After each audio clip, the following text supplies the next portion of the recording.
Hey guys, Gamefunny back with another Media Next video, this time bringing you the Physical Crossbow Necromancer build guide. Now, I really like this build. I think it's an absolute amazing S tier character, both in terms of farming groups of enemies and in terms of farming bosses, because I feel like I've never had this many charms and trophies completed until this point. Like, it's been not even a week since the season has been started, and I feel like I'm mostly done. Now, I have around 40 hours played with this character and I feel very accomplished. I feel like this is a very strong character. So let's first jump into the skill tree. We are going to be using the crossbow tree obviously, and the physical variation is on this side. We're going to be using 25 points into the Widowmaker. This is going to be our main damaging skill. I put 1 point into Deathly Effigy. It's the more skill points you get into it, it's going to shoot more times, but I feel like you can just re-summon the totem, so I don't feel like putting 10 points into this. But we really need to max out the Brutal Effigy, which is a passive, which means that once you put your effigy down, you gain an aura, which gives you 40% movement speed and 15% deadly strike, which is 15% chance to deal double damage. Rest of my points into Voodoo Practice, you will see why. It gives me percent strength, which is the core of this build. I have 5000 strength. And it also gives you weapon damage with each points you put into it, but you will see that's a pretty pointless stat because we have 1200% enhanced weapon damage, so this 98 does not really matter.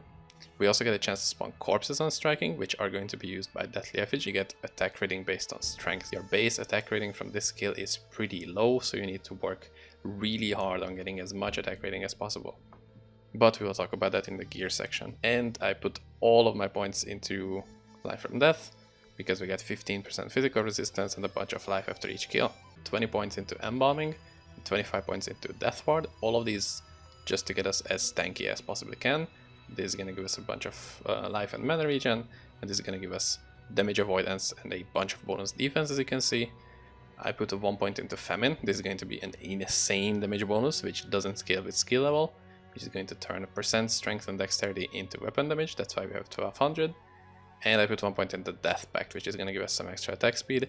I feel like even this 1 point is a waste, but because I feel like we have just enough attack speed, and we will be getting more from the Rotmask Chosen, which is going to give us another 100% attack and cast speed with 25% increased deadly strike. So we have, what, 40% deadly strike from just 2 skills, which is pretty good. I put a bunch of points into Talon's Hold because slow target feels amazing and this build allows you to have a bunch. And I put 5 points into Tenacity because physical resistance is always amazing to have.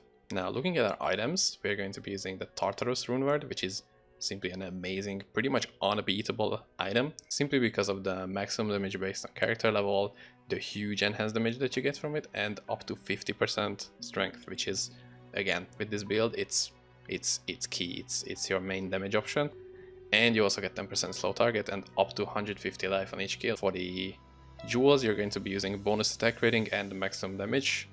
As I said, attack rating is key on this build, and also make sure that you're using enhanced damage Mystic Orbs before putting together the Rune Word, because that will allow you to go above the 200% enhanced weapon damage cap.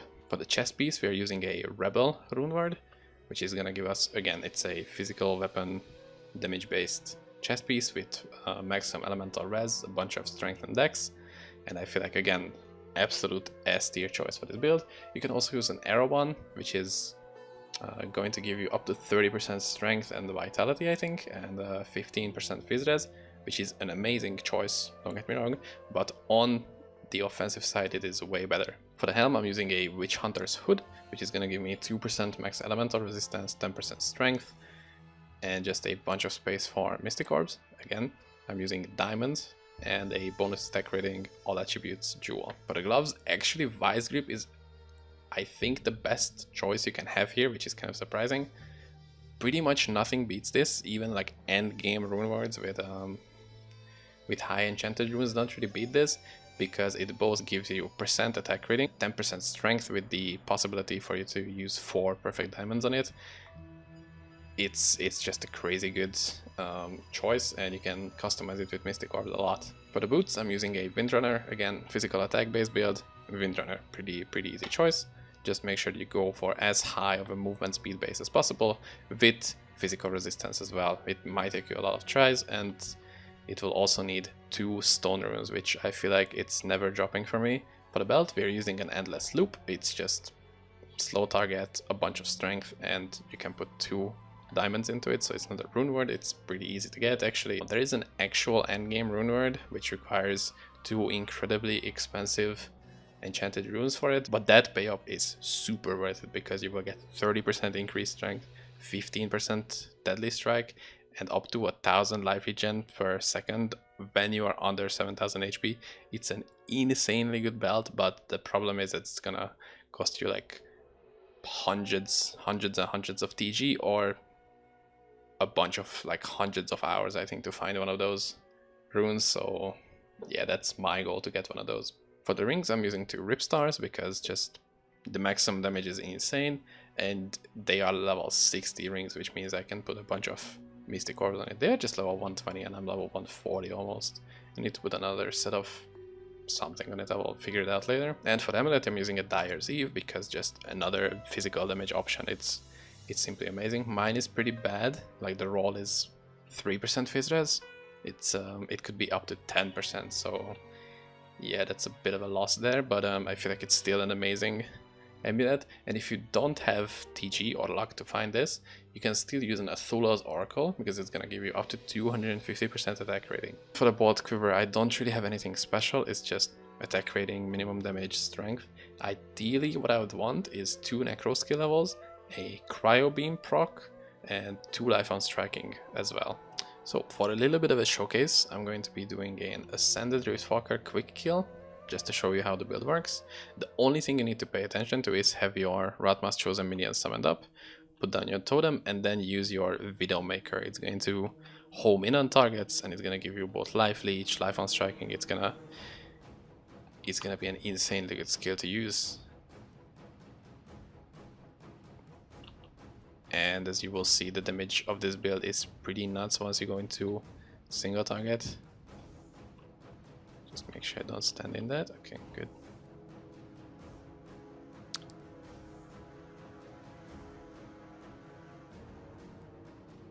Also, you can use your...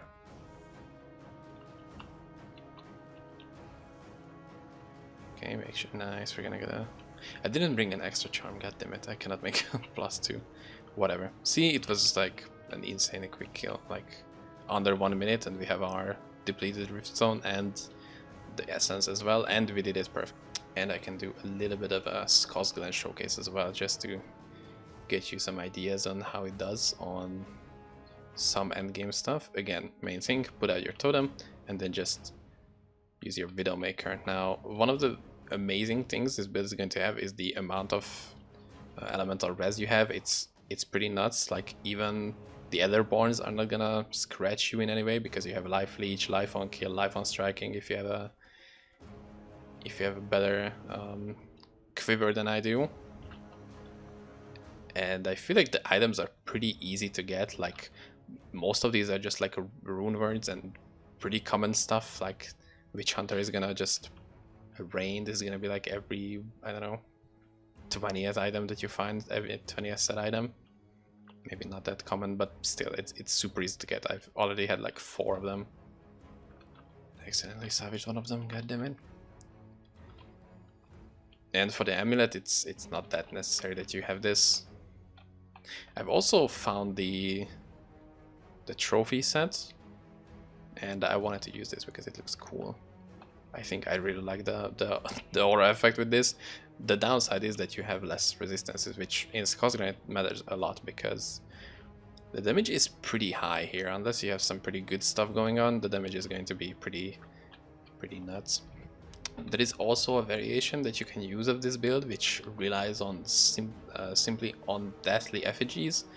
You're not going to be able to use your Widowmakers, and that is with the Death Reach unique Dart Thrower. And it's going to give you crazy life regen. As you can see, 50 life regen per point in Widowmaker, and we have 25, which means we're going to have a 1250 life regen, plus we can have 5 deathly effigies out at the same time, and we can use sacrifices. Now, what sacrifices do is it summons a corpses, which your deathly effigy totem will be able to use. As you can see, it's doing these explosions, and it's gonna have a reduced cooldown with this. This has like a good area clear in lower tier dungeons. With my current way of dealing damage, I think I could even do... I think I could do Faustin Wheel with this build, but with just this variation, strictly relying on Deathly Effigy, but my clear would be slower, so I'm just going with the regular one. And I have like 300 magic find with this variation, so if I wanted to do some everything action, that's what I would do it with. And again, the trophy set comes really handy if you have some work done. I have 7 trophies currently, but I want to get some more so I can actually get even better use of the trophy set. And we're not gonna find anything interesting in this run. Whatever, I will not do the whole thing. So I forgot to mention that you need to get Strength Corrupted Wormholes. I used 13 medium cycles and it took me 7 hours to get this. That was not fun, 7 hours. But this was my video, my guide video on the physical X-Bow Necromancer. Let me know in the comments if you have any questions, and I will leave a link to my not armory where you can check my items, where everything else. And in case you have any questions, let me know that in the comment section as always. And until the next video, guys, see you later. Bye.